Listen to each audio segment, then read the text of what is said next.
ہرات میں ایک سادات فیملی تھی۔ خاتون جوانی میں بیوہ ہو گئیں، بچوں والی تھیں۔ تنگ دستی آئی تو انہوں نے سمرقند کی طرف ہجرت کی۔ وہاں پہنچی تو لوگوں سے پوچھا کہ یہاں کوئی سردار، کوئی سخی ہے؟ لوگوں نے بتایا یہاں 2 سردار ہیں، ایک مسلمان ہے اور ایک آتش پرست۔ خاتون مسلمان سردار کے گھر گئیں اور کہا، میں آل رسول صلی اللہ علیہ وآلہ وسلم ہوں، پردیسن ہوں، نہ کھانے کو کچھ ہے نہ ہی رہنے کا کوئی ٹھکانہ ہے۔ سردار نے پوچھا، تمہارے پاس کوئی نسب نامہ ہے؟ خاتون نے کہا، بھائی میں ایک نادار پردیسن ہوں، میں سند کہاں سے لاؤں؟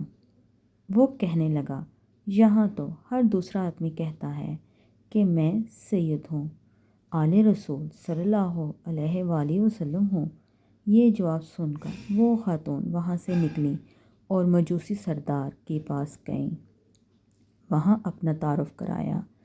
اس نے فوراً اپنی بیگم کو ان کے ہمراہ بھیجا کہ جاؤ ان بچیوں کو لے آؤ، رات سرد ہے۔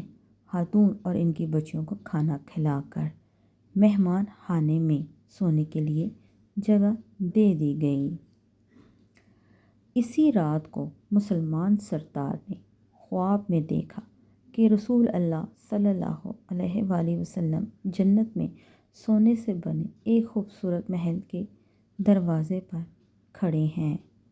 یہ عرض کرتا ہے، یا رسول اللہ صلی اللہ علیہ وآلہ وسلم، یہ محل کس کا ہے؟ آپ صلی اللہ علیہ وآلہ وسلم فرماتے ہیں، ایک مسلمان کا ہے۔ یہ کہتا ہے، مسلمان تو میں بھی ہوں۔ آپ فرماتے ہیں، اپنے اسلام کی کوئی سند پیش کرو۔ وہ شخص کانپ جاتا ہے۔ آپ صلی اللہ علیہ وآلہ وسلم فرماتے ہیں، میرے گھر کی بیٹی تیرے دروازے پر چل کر آئی اور تو نے اس سے سادات ہونے کی سند مانگی، میری نظروں سے دور ہو جا۔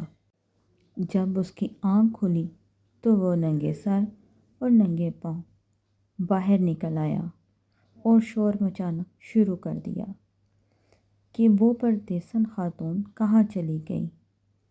لوگوں نے بتایا کہ وہ آتش پرست سردار کے گھر چلی گئی ہیں۔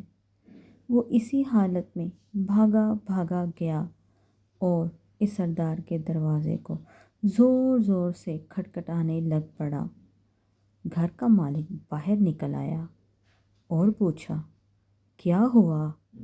وہ خاتون جو اپنی بچیوں کے ہمراہ تمہارے گھر میں ٹھہری ہوئی ہیں، مجھے دے دو، وہ میرے مہمان ہیں۔ حضور، وہ میرے مہمان ہیں، میں آپ کو نہیں دے سکتا۔ مجھ سے 300 دینار لے لو اور انہیں میرا مہمان بننے دو۔ مجوسی سردار کی آنکھوں میں آنسو بھر آئے۔ کہنے لگا، بھائی میں نے بن دیکھے کا سودا کیا تھا، اب تو دیکھ چکا ہوں، اب میں تمہیں کیسے واپس کر دوں؟ میں خواب میں دیکھا کہ جنت کے دروازے پر اللہ کے نبی صلی اللہ علیہ وآلہ وسلم کھڑے تھے، تجھے کہا جا رہا تھا کہ دور ہو جا۔ اس کے بعد رسول خدا صلی اللہ علیہ وآلہ وسلم میری طرف متوجہ ہوئے اور فرمانے لگے کہ تو میری بیٹی کو کھانا اور ٹھکانہ دیا، تو اور تیرا سارا خاندان بخش دیا گیا۔ میری ویڈیو کو لائک اور شیئر کرنا نہ بھولیں اور میرے چینل کو سبسکرائب کریں۔ آئندہ آنے والی ویڈیو تک کے لیے اللہ حافظ۔